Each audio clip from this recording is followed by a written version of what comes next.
Welcome. You're listening to The Feral Tarot, a podcast where we talk about psychology, magic, the occult, kink, and other high weirdness through the lens of the tarot. My name is Nemo Blank, and along with my comrade and co-host Lux Ferris, we want to welcome you to our little occult Bible study.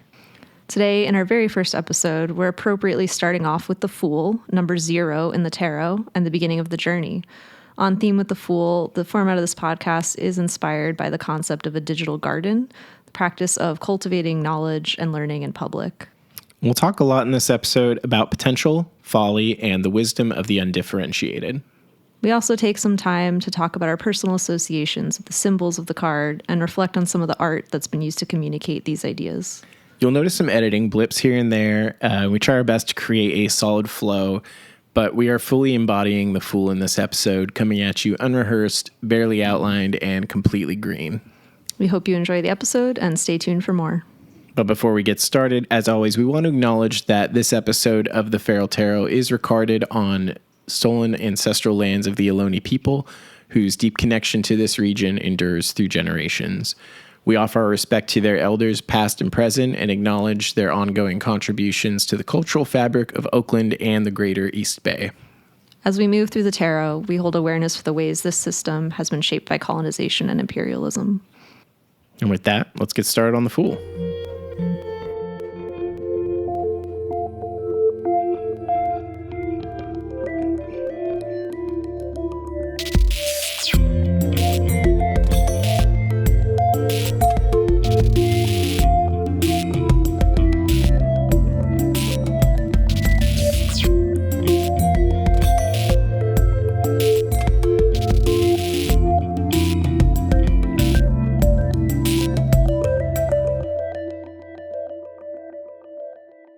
Okay, so today we're talking about the Fool.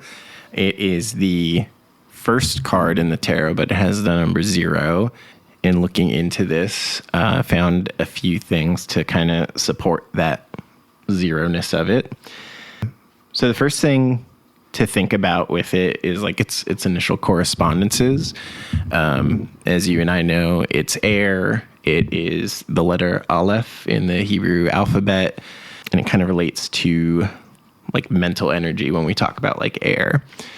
So the zero-ness of this comes into, if you want to go Kabbalistically, it kind of ties back to the Aleph, like Mir from Wicked Grounds. I did a lecture from her about Kabbalah, and she was saying that her Hebrew teacher was teaching her that it's the sound before a breath. And then I looked into actually some like Hebrew language material stuff, and it was talking about how it's kind of like a glottal stop. We recognize that as like, uh-oh. It's that like between the O or the and the O. That uh-oh. Or like in the British water, like water, like that little stop that they have. And kind of makes sense. And it's also interesting when you tie it back to Ayin, which has like a similar thing, which is the devil card. So as we go through this and like talk about the devil later on, I'm interested to see how that might tie back. And also it kind of makes sense. Like, I don't know, I'm kind of going on a divergence here, but like Fool is kind of pure potential. And then like the devil is being like super rooted in materiality. Yeah, I think a lot about that 0 as being the abyss and kind of this null and void point of potentiality, and thinking a bit in terms of like the yin of that receptivity. There's kind of this undifferentiated aspect. Like a lot of the cards are gendered, and I think the Fool often has this youthful quality of that undifferentiated space. And it kind of has both the what will oftentimes would be seen as like the masculine projective quality of like the stepping out. It's interesting to link it to that glottal stop is almost like that space in between. So we're stepping out, but then also there's this abyss, and that's that kind of receptivity and space of not knowing. So for anyone who's not familiar with the tarot at all, we'll talk a little bit about the imagery that you traditionally see on it. The most common one is the Rider-Waite deck. that people usually see, and that is a youth walking off of a cliff, not paying attention to this dog that's biting at his feet with a bindle over his back.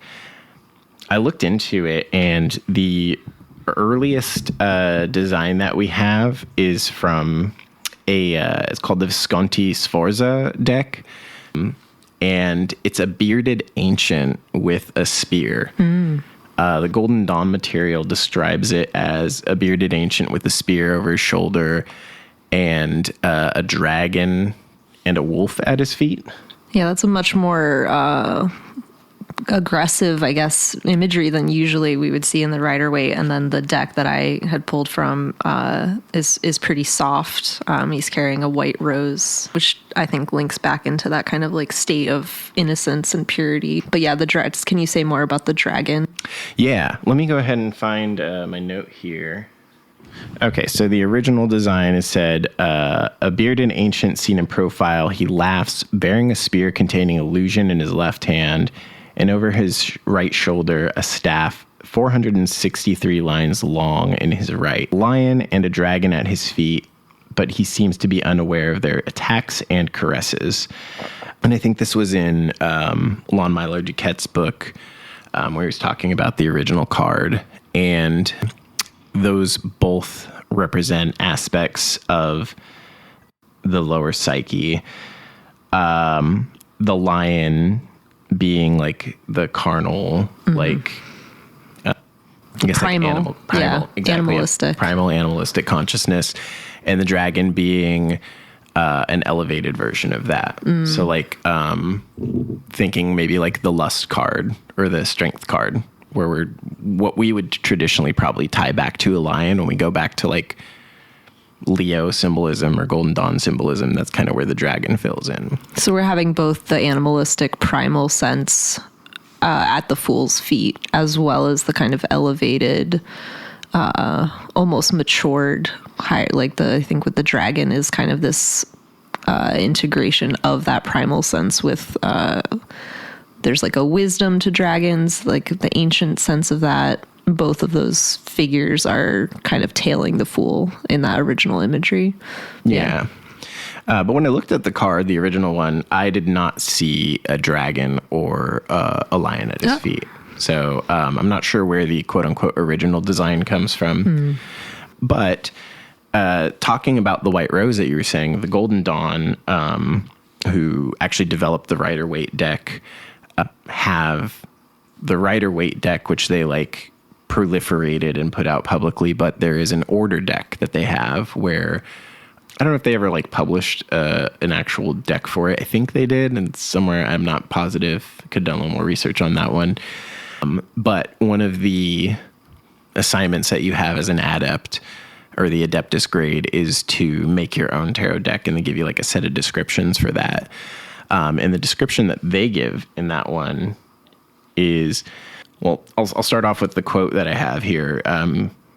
Israel Regardi starts talking about the Rider-Waite deck, what you usually see, and then he says, but in the order pack, an effort is made to reveal the deeper meaning. A naked child stands in silence beneath a rose tree bearing yellow roses. Yellow roses represent the golden rose of joy as well as the rose of silence. While reaching up to the roses, he yet holds the leash of a gray wolf, which is worldly wisdom, being held in check by perfect innocence. That is really harkens back to the lust or the strength card with the kind of tenderness and the animalistic sense and that kind of interplay. Right. Yeah. Yeah. Which is something that I like really didn't think too much about with the Fool card, like before doing this research, is like the interplay between worldly wisdom and innocence. Yeah. Something that I've been thinking a lot about and speaking with some folks is about, so yeah, how that links into like innocence and ignorance has such a connotation of negativity, but they're kind of the same concept. And it feels like the innocence is that elevated youthful quality, and then the ignorance is kind of the primal animalistic, kind of when innocence comes sideways and we give it a negative quality. But they're rooted in the same idea of, again, that like not knowing. How do we respond to not knowing? Right. And foolishness. Exactly. Yeah. And exactly. Not knowing is naivete and yeah. Mm-hmm. Yeah. And that kind of ties back to how it shows up in readings for people. I don't know about you. I've never got like really great with reading cards, but I guess the Fool kind of always represented to me like the beginning of a journey or approaching something with innocence. But the divination for it, this is also from the Golden Dawn, says that in divination, in regard to material events, it's not a good card. But when we're talking about spiritual things, it represents a sort of wisdom that comes with not knowing. But when we talk about it in terms of material things, we're talking about like stupidity, folly, ignorance, naivete. Yeah. And it's kind of striking like the opposite effect that we have there with the above versus the below. Like as above, so below, sure. But like they're kind of a reflection in that aspect too.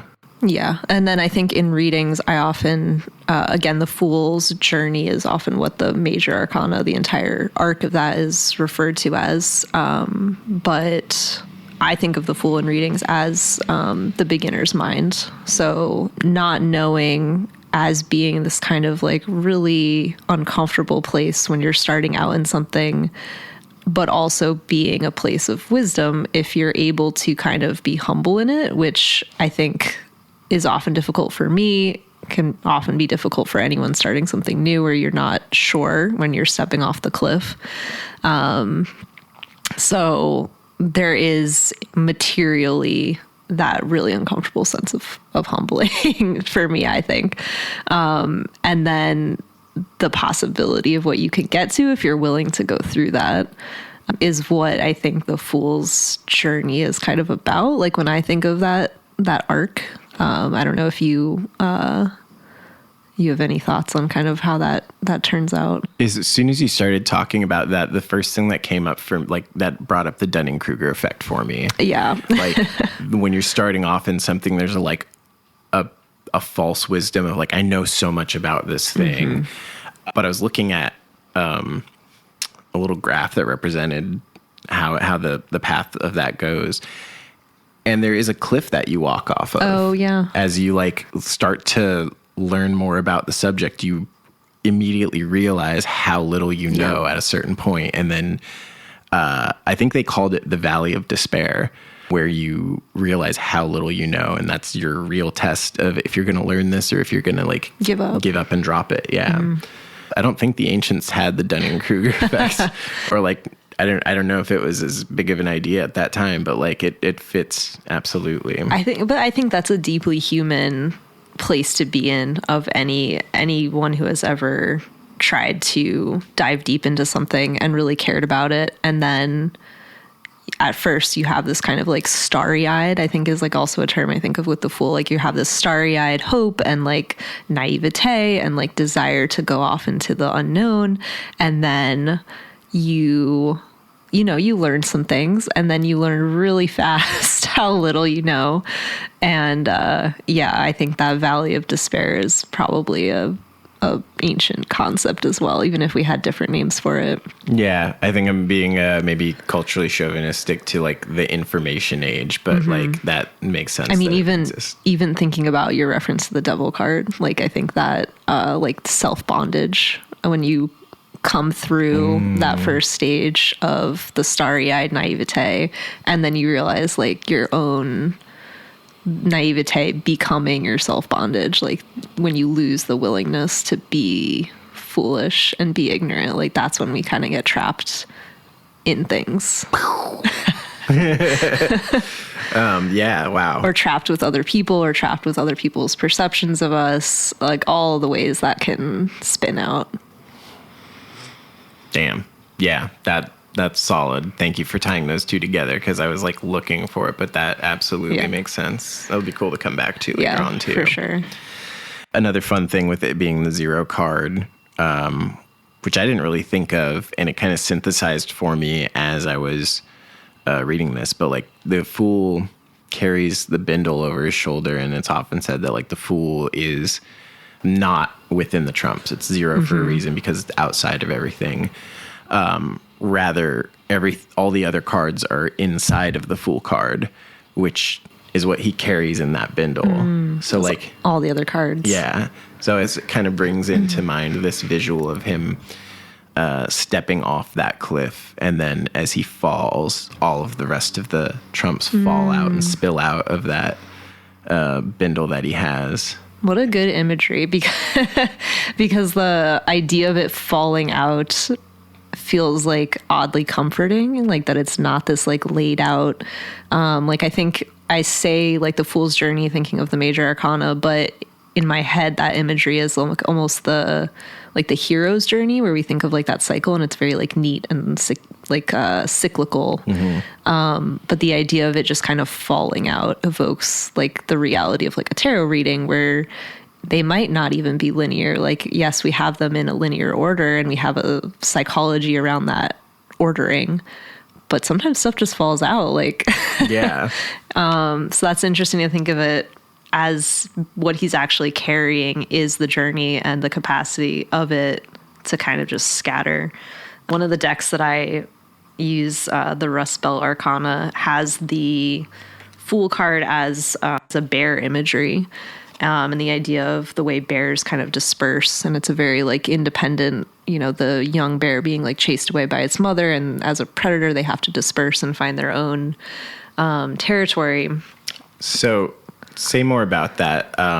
For those of you listening, Lux has a background with animals and can talk a little bit more about how the wild relates to everything, but tarot in particular for this podcast. But yeah, tell me about how bears kind of represent the Fool, and like what that journey is like for them, because I don't know what like growing up for a bear is like. I didn't know their mothers chased them away. So the deck, the Rust Belt Arcana, is kind of a deck based in the ex-urban wilds and natural history, and it kind of relates to the imagery of the Fool in most decks of holding this bag, which was interesting because they talk about the many meanings of the word bear. Bear meaning to carry, to produce, to withstand, to give birth, to carry. So we have this kind of entendre as the animal, but also what the action is that is happening in so many other decks of what the Fool does to set out, but also what is produced from that action, what is carried with that action, what kind of fruit is born from it. This deck is a lot about that imagery of the animal and the human, and what happens when, in this particular case, the environment is kind of impeded on. So if you have to set out and be on this journey, what if there's nowhere for you to go? What kind of comes from that? So I'm sure that will come out more as we kind of move through the major arcana. But the Fool is, they say, the best and the worst of us, setting out, but also, being in that uncomfortable space of being on your own and seeing what comes from that. They say the wanderer is a truth teller. We want to welcome the Fool, but we cannot sustain him. So I think this also links into, I think you had mentioned offhand, like the kind of, what did you say? The chauvinism? The information? The cultural chauvinism. Cultural chauvinism. Yeah. But I think there's, the optimism of striking out, and then what happens when there's an impediment on that of all the other kind of factors, the human factors that impede that animal wandering, and like the purity of wandering when we have all those other influences. That kind of came out for me a lot when I was thinking about this. It's funny that in that deck it's a bear, and you're talking about the bear being like kicked out of its family or being shunned by its mother. In another deck, the Wild Unknown, the Fool is a baby bird, and that kind of like speaks to the same thing of like, this is the beginning of its life, it knows absolutely nothing, and it eventually will be kicked out of the nest as a fledgling. Yeah, and I was thinking about that too, because the imagery in the Thoth is the fool is planted firmly in the air, which makes me think of a Pema Chodron quote that I think of all the time of groundlessness and the feeling of being pushed out of the nest. So it's very much related to that other animal imagery of being in a groundless place, being untethered. Yeah, that's interesting. And we were probably going to talk about this a little bit later on, but it brings up an interesting thought, which on the other side of that, like being up in the air, I was meditating on the Fool card at one point, and something interesting that came up for me was like an animation in my head of, I know I just mentioned the one of him like falling off the cliff and all the cards spilling out. But another thing that's come up for me sometimes is kind of the ground materializing underneath him as he walks off that cliff, kind of like a Looney Tunes cartoon, where he like walks out and doesn't know that he's not standing on anything. And then it's only when he like looks down and realizes there's nothing beneath him that he like starts to fall. But like beyond that, the actual world materializing underneath his feet as he walks along through it, like there was nothing in the abyss before he got to that point, before he came into those places. He's like creating the world as he walks through it. That is very powerful imagery. Yeah, and I think I found the other quote I was thinking of that was related to your comment on basically how we're influenced by other things. But the idea of how does the fool fit into society that's committed to minimizing risk and cost, and how we can still embody that ability to kind of go into risk and trust that the ground will materialize. Like if we're committed to it enough, and being okay with falling, and letting things come out as they may. But that is really interesting to think about. And I think that's like the wisdom aspect of the fool. Yeah. That's where the fool's like real value or not value, but like where the real wisdom lies with the fool is like trusting in the unseen. Yeah, that childish faith of like, it's going to be fine. Yep. Like I can do anything. Yeah. Like I can go anywhere. And what a good way to start the year. Like yeah. That's what I'm trying to foster again, because we don't truly know what's going to happen. Like we can predict, and we can look for patterns, but yeah, that's the humbling aspect of realizing, wow, we really don't know. Yeah, that's a good point to bring up. So for like people who are listening to this later on, obviously this is the first episode that we're putting out, but it's also worth mentioning the meta value of that. If we are in the beginning of the year right now in 2025, and both of us are kind of in a place where we're not just in time, but like in our lives kind of starting things or like in between things in kind of a zero space. For me, I'm in between jobs looking for something. For you, you've just kind of snapped back into a reality. I don't know if you want to talk a little bit more about that and like kind of talk about how that relates to the fool or not. Mm-hmm. Yeah, I can just briefly say, because we were talking about this before we started recording, just dealing with life events and how they feel like they often happen. Or for me, I guess like I deal with dissociation and can feel like I snap through different like parts of myself and different chapters of life. And it can feel very ungrounding to feel like you wake up in your own life and have to deal with, oh man, like what was that version of me doing or thinking? And what am I building, and how can I create continuity when it feels like I've lost time? And I think a lot of people can feel like, oh, I'm wasting time, or I'm losing time, or like there's this idea of like, I'm rotting. I think I sent you a meme a few months ago that was like, you're never rotting, you're fermenting, you're kimchi, you're sourdough, which is a comforting way to think of it. Because it can feel strange for part of us to feel like outside of time and like you've lost something. And I think part of that faith is like, if I don't feel present, there's still some aspect of me that is here by virtue of being alive and being conscious. And it's really easy to lose sight of that and get lost in a lot of noise. But I think part of the faith of the unknown and the unseen is like, you're still here. Like, even if you don't feel like you're fully present, like some part of you is here. Like life goes on and you can kind of snap back into that in pretty much whatever way you choose at any time. And it's the illusion of, oh, I can't see this and I can't connect to it, so it's not real. And if you can kind of get past that like mental hurdle of the brain weasels, like, your life is still there waiting for you whenever you end up in that next chapter. But the liminal space is, it's a weird place to be. For sure. Yeah. And that seems to be where the fool thrives. Yeah. Yeah. So what kind of things did you find in your research into the fool? Did you find anything that surprised you?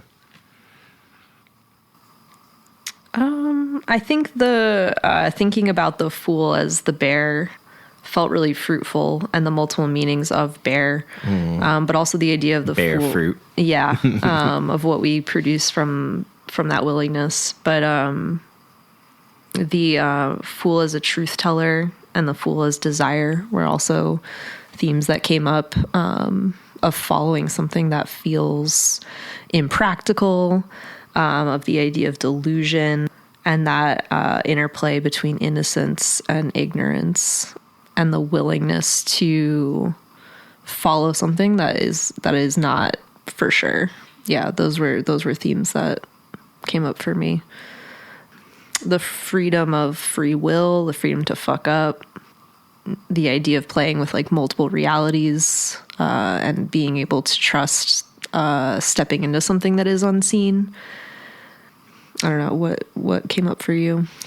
Yeah, the wisdom of the fool is something that I hadn't thought about too much before. I kind of was looking at it from the material aspect of like, this is, at best, it's you starting something, going into a new place, being open to experience, but I hadn't really thought of the benefit of being the fool. I guess like it can kind of manifest as beginner's luck in a lot of ways. Like it's a common thing that comes up. But that beginner's luck is really more of I think it's more willful than luck implies. I think being able to pursue something, not knowing what your limitations are, kind of helps you push past those limitations, because you don't realize that they're there. You're walking on air above them. And there's folly that can come into that when things get too material, too grounded. But having that drive, that like, I was going to ask you how it ties back to desire, but now that I'm thinking about it, like, having that desire can push you beyond what perceived limits are. And I'd known it before, but the silence of the fool, I think it's really funny. A lot of one of the early editions of the Thoth Tarot, Aleister Crowley wanted to have Harpo Marx as the fool, which honestly I've never seen any Marx Brothers movies, but I've looked at a couple clips of Harpo and like kind of gotten a good understanding of him through third-party sources. But like he's silent, first of all. Like even in the era of the talkies or whatever, he stayed silent. And he also had like this childishness to him. But Harpo's common theme was like he would get into trouble, but like kind of just Mr. Magoo his way through it. And it's kind of interesting that Harpocrat or Harpocrates is tied to the Fool card, and like his name is Harpo. Like that's too on the nose. Yeah. Can you say more about the term you just mentioned? Harpocrates? Yes. Okay, so yeah, Harpocrates and Harpocrat are kind of one and the same. Harpocrates being like the Greek version of it. The imagery for Harpocrates is a child with either a thumb in his mouth or like giving the sign of silence. So he's a child god. Is this would be the figure in the Aeon or in the Thoth? He is one of the figures. Yeah, yes. I think the Aeon in the Thoth deck is like like different manifestations of Horus or Ra. Yes, Horus. So the child god. Yeah, he's the child version of Horus.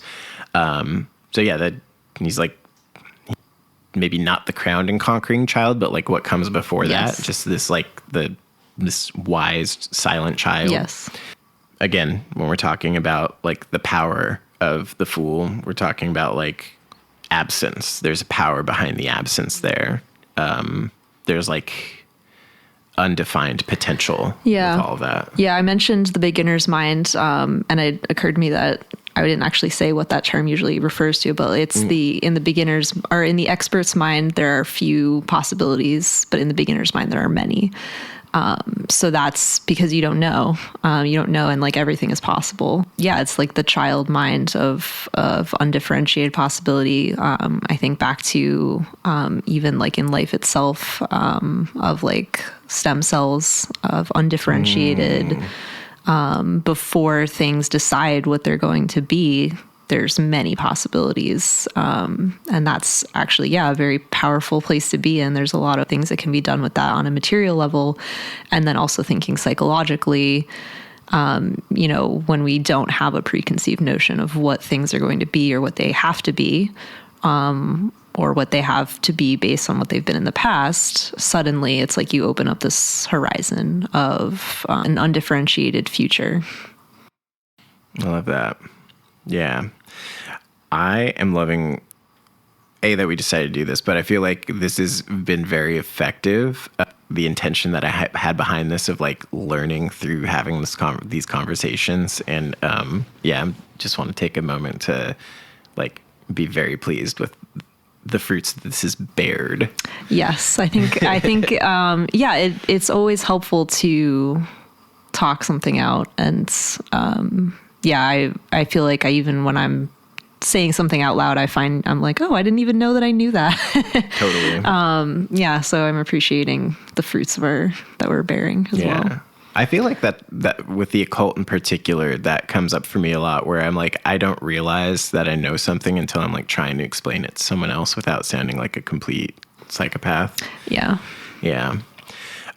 Something we like didn't talk about ahead of time, but I would be really interested to hear about is how would you tie the Fool back to kink? You have a background in kink. A lot of your writing is based around it. Yeah. Do you see the Fool somewhere in that? Is it kind of coming on to the scene or? Yeah, that's an interesting question. I hadn't really thought of that too much. But it definitely relates because a lot of the work that I'm doing is kind of a cheeky inverse of kink, which is unkinked, and thinking about kinks as reflections of kind of our deep patterns, our deep woundings, the way that we are unconsciously driven to seek repetition or resolution through those kind of deep woundings, whether personal or generational or ancestral. So I think the Fool is very much related to that, because if we are in an unkinked state, we're sort of like undifferentiated and willing to move through those patterns rather than like be attached to them or identify with them. Like I think a lot of people have a tendency to claim identity with a kink or with being kinky, and then I feel like it can be really limiting to like any identity can be both empowering and limiting, because you learn kind of who you are in that space, but the Fool is about being undifferentiated and moving through all those cycles. So yeah, I think that's probably what first bubbles up into mind. I don't know if you had any additional questions on that. No, that really makes a lot of sense to me. In my much more limited experience with kink and observing it and observing like the scene, exactly what you're saying, a lot of people tend to like tie an identity to it. And the Fool appropriately is kind of outside all of that before you even get into it and get murked down with like having an identity in it or, you know, knowing anything about like what you want or what you like. Yeah. Having that sense of like, I'll try anything once. Yeah. Yeah. And I think like where my writing and kind of philosophy comes together with the natural history and the ecology background. And then, you know, just having been around the kink scene and, I think the kink scene is a place to kind of see like that primal, what we often think of as like the animalistic or like the shadow urges of people coming out.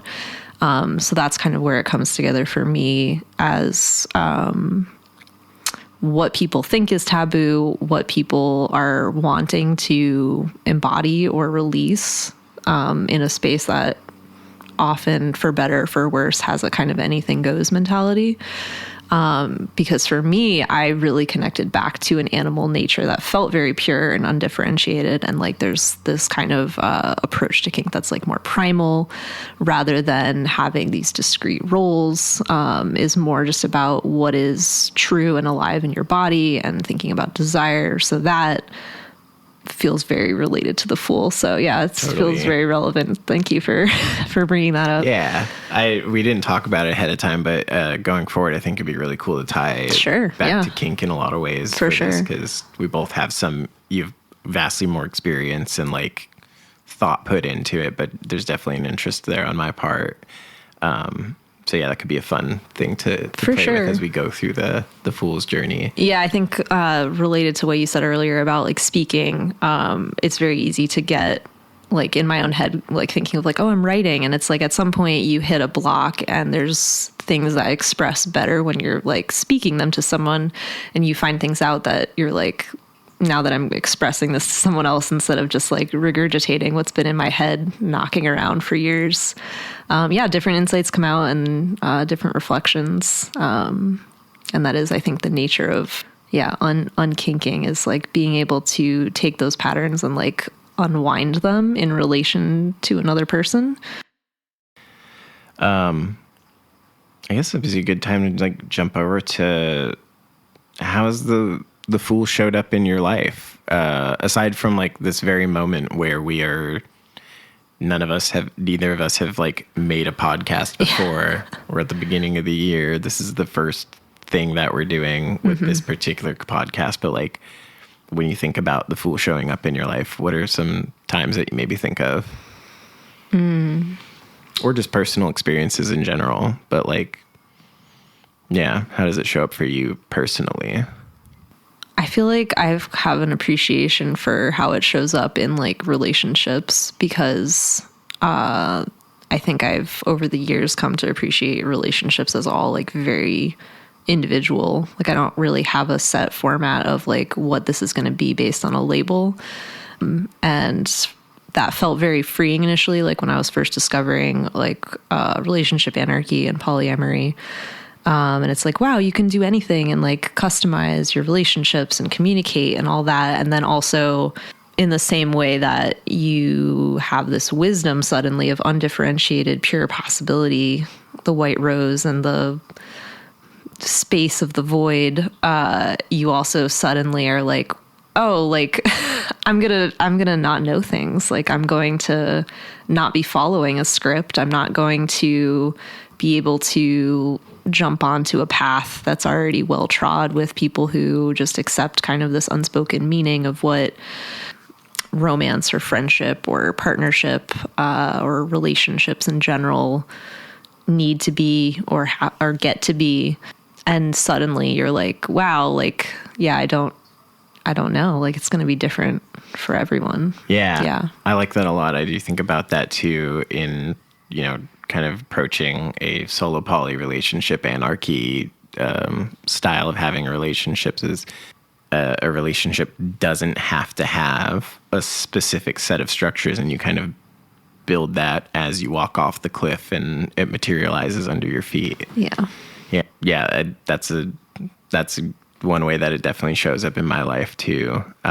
For me, I think about it also in the journey of starting projects and having the compulsion to like monetize them, where at first you're like, this is so cool. I can do so much with this. I'm having so much fun just doing it. There's not having expectations, without lust of result. Lust of result. Yeah.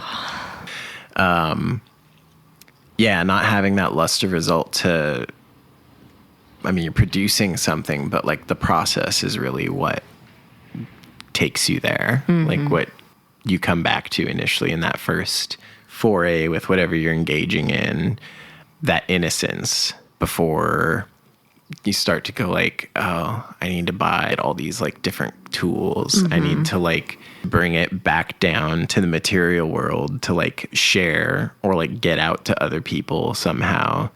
And that totally bogs you down into the material version of the fool where you're like, fuck, I have no idea what I was getting myself into.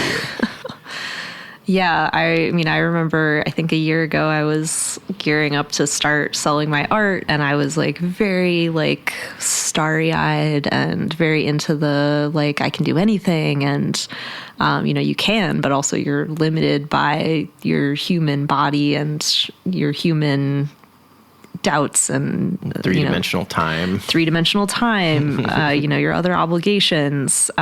So yeah, it's kind of like a coming back down to earth after, I was just very enthusiastic about all that. And I still have that desire to, make art and write and all these things. And it's so easy to get overwhelmed in a space of undifferentiated of I can do anything. And it's like, oh my God, I have to decide what to do now. Totally. Like no one's going to tell you. Like, yeah.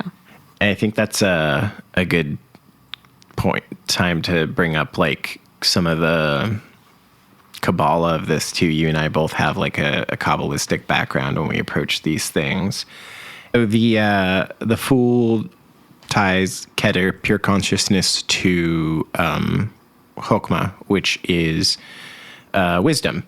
We were just talking about like the wisdom of the Fool. That's perfect. And it's also chaos too. It's the sphere of the zodiac. It ties pure consciousness to wisdom, but there's no path to understanding there. So it is just blind, undifferentiated.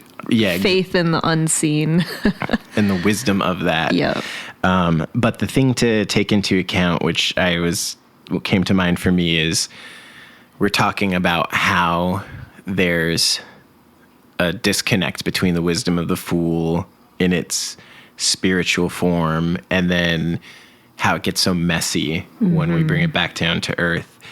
And that is largely because it lives above the abyss. Yes. And you can't really translate above the abyss to below the abyss without it being distorted, or Lon Milo Duquette, who will probably tie back to a lot in this podcast in general. It's about how the distortion is oftentimes like a reversal, like above the abyss.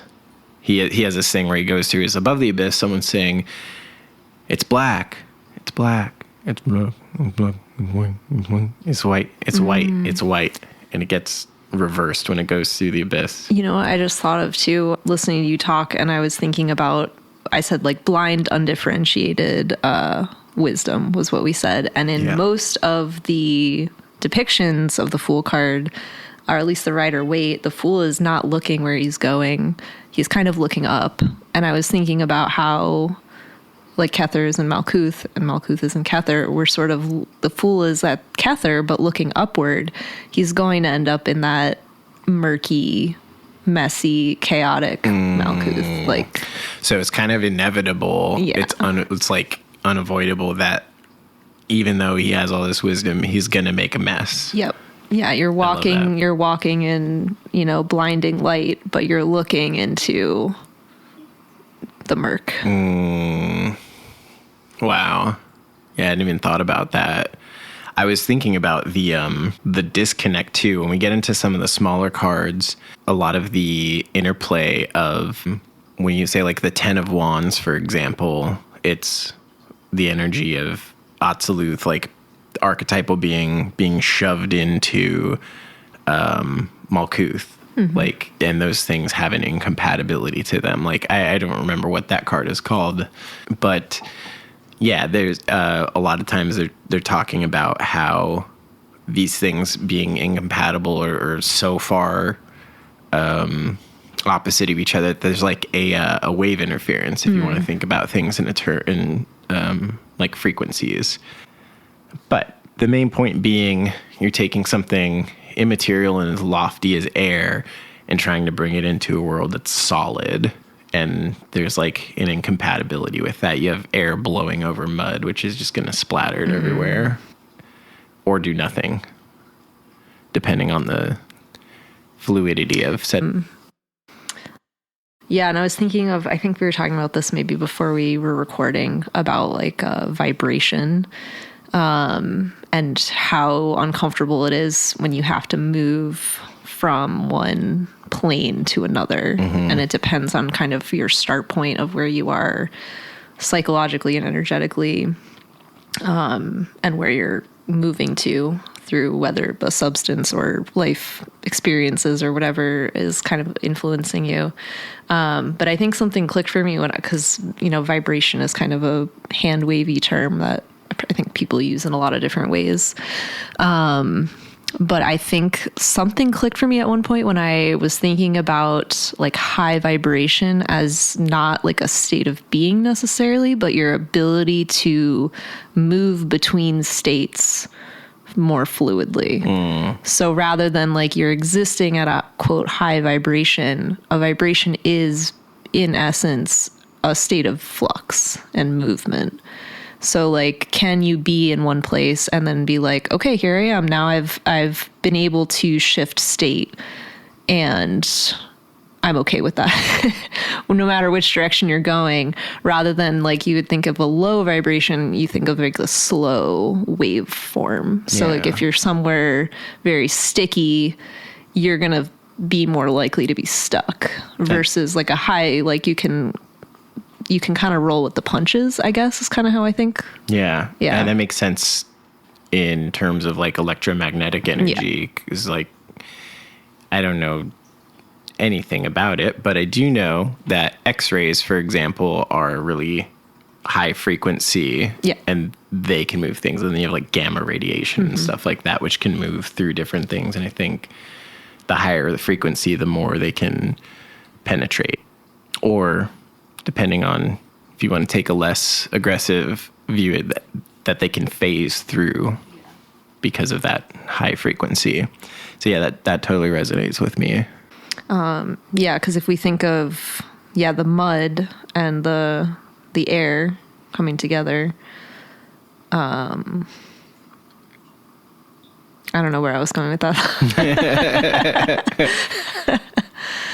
Something about being able to be in what would potentially be incongruent states. Yeah. And how do you find, do you add water to it, or do you maybe have like a very humid wind? I don't know.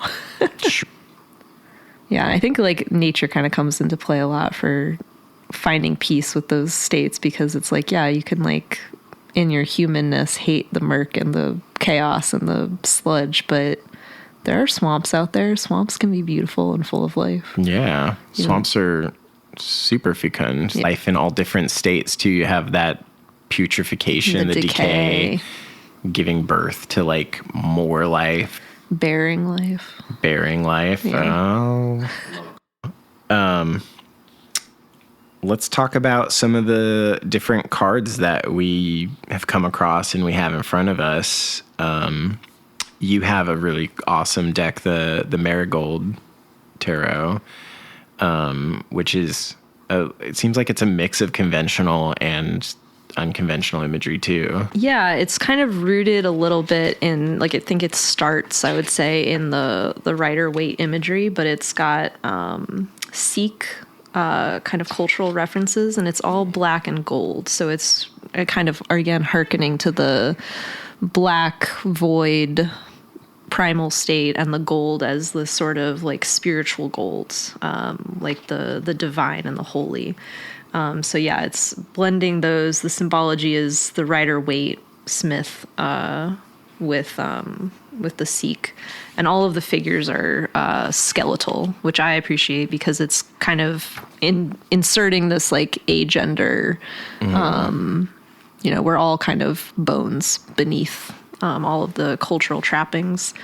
And yeah, it's got pomegranates in it, which I think also is this idea of the underworlds. Is kind of a classic symbol of the underworlds, and yeah, being linked to knowledge. Yeah, I think of this Halloween, I was original sin, because I was like, what can I cobble together with a snake dress and I don't know, whatever, a garland of greenery from a craft store.